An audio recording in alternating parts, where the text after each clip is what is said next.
नमस्कार, आप live cities देख रहे हैं। आपके साथ मैं हूं वसीम खान। देखिए, मदरसा एवं संस्कृत विद्यालय के शिक्षकों के वेतन बकाये को लेकर अब देखिए शिक्षकों ने मोर्चा खोल दिया है और सरकार से देखिए विगत 6 महीने से वेतन ना मिलने पर नाराजगी व्यक्त की है और देखिए आंदोलन धरने की बात कर रहे हैं। क्या कुछ कर रहे हैं मदरसा एवं संस्कारी विद्यालय के संस्कृत विद्यालय के जो शिक्षक हैं, पत्रकारों से बातचीत करते हुए सबसे पहले आप सुनिए। आज संस्कृत और मदरसा के शिक्षकों को लगभग 6 माह से वेतन बंद है अकारण। इससे पहले भी कई बार जांच हो चुकी है।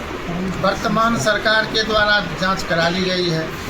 सभी पदाधिकारियों को निर्देश दिया गया था कि स्पष्ट अपना मंतव्य दें। सभी पदाधिकारियों ने संस्कृत और मदरसा के संबंध में स्पष्ट प्राय उल्लेख किया है कि संस्कृत और यह मदरसे पूर्ण रूपेण सुसंचालित हैं। जिस विद्यालय संचालित है या नहीं, इसकी छाया प्रति भी संलग्न है। पूरे विद्यालय का फोटोग्राफी करा लिया गया है जो सरकार के पास उपलब्ध है। फिर भी सरकार इन हम लोगों को संस्कृत और मदरसा के शिक्षकों को वेतन रिलीज नहीं कर रही। रिपोर्ट गई।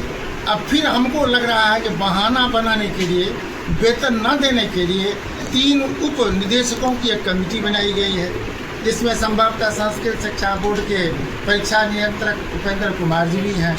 अब इस कमेटी के माध्यम से कितने वर्षों तक इन कर्मियों का वेतन अवरुद्ध रहेगा, इसका मालिक तो भगवान ही है, अल्लाह ताला ही जाने। इसीलिए मैं आप लोगों के माध्यम से संस्कृत और मदरसा के कर्मी आप लोग के माध्यम से सरकार तक यह पहुंचाना चाहते हैं, क्योंकि आप एक जनतंत्र के रीढ़ हैं।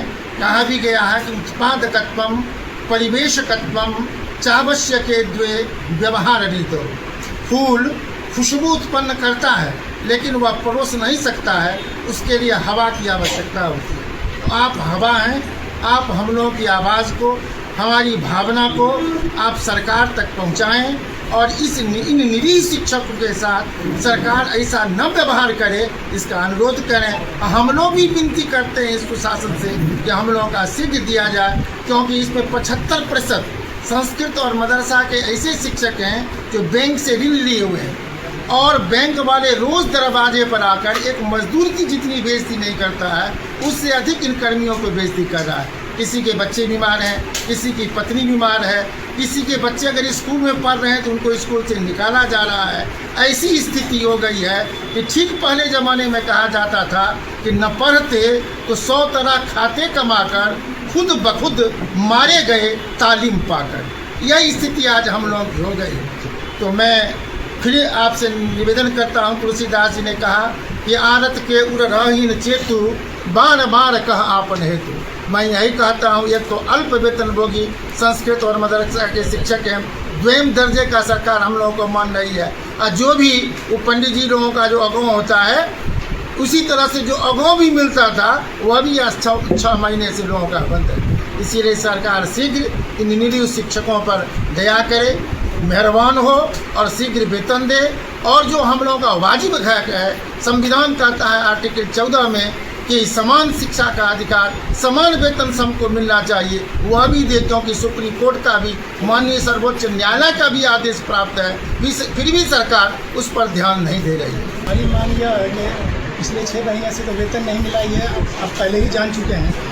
माननीय मंत्री महोदय अपने वक्तव्य में कई बार कह चुके हैं कि तमाम मदरसों को इंफ्रास्ट्रक्चर मिल रहा है। माननीय मंत्री महोदय, मैं आपको ये बताना चाहूँगा कि ऐसा नहीं है। बिहार में 25 से 30 मदरसे को इंफ्रास्ट्रक्चर मिला अब तक, तमाम मदरसों को नहीं मिला है।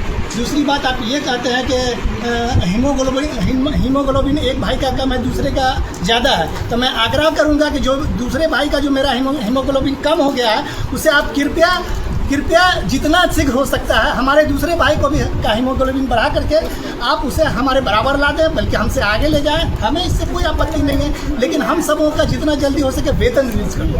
6ठा महीना जा रहा है, हम लोगों को वेतन नहीं है, हमारे बच्चे भूख मर रहे हैं, हमारी बीवी इलाज के अभाव में मरी जा रही है, कई शिक्षक मर चुके हैं। तो उसी मुद्दे को लेकर के बैठे हुए हैं। क्या गुजारिश है सरकार से? सरकार से गुजारिश है कि मेरा जो हमने जो मजदूरी किया है उसका मुआवजा हमको वक्त पर मतलब मिल जाए और भविष्य में भी वक्त पर मिला करे। और गुजारिश तो फिर यही करेंगे कि बकिया चीज़ से जो हम लोग वंचित हैं समान सुविधा से, वो देने की बात हो, तो अभी तो वेतन ही नहीं मिल रहा है। तो हमको लगता है कहीं ना कहीं सरकार उस मुद्दे से भटकाने के लिए वेतन रोकने का काम किया। तो आपने सुना, देखिए मदरसा एवं संस्कृत विद्यालय के जो शिक्षक हैं उनके वेतन भुगतान को लेकर तमाम जो शिक्षक हैं उन्होंने बैठक की और बैठक के बाद सरकार से एक मांग कर रहे हैं कि विगत 6 महीने से वेतन नहीं मिल रहा है। बच्चे और परिवार दोनों ही आर्थिक रूप से तंगी हालात से गुजर रहे हैं, परेशान हैं। सरकार जो है वो उन्हें वेतन भुगतान कराए। वहीं दूसरे तरफ अगर सरकार मांगे नहीं मानती है, विगत 6 महीने से जो वेतन रुका हुआ है उसे नहीं देती है, तो मदरसा और संस्कृत विद्यालय के जो शिक्षक हैं वो हड़ताल पर जाएंगे। आपने सुना क्या कुछ कह रहे थे शिक्षक। फिलहाल इस वीडियो में इतना ही। आपका बहुत बहुत शुक्रिया।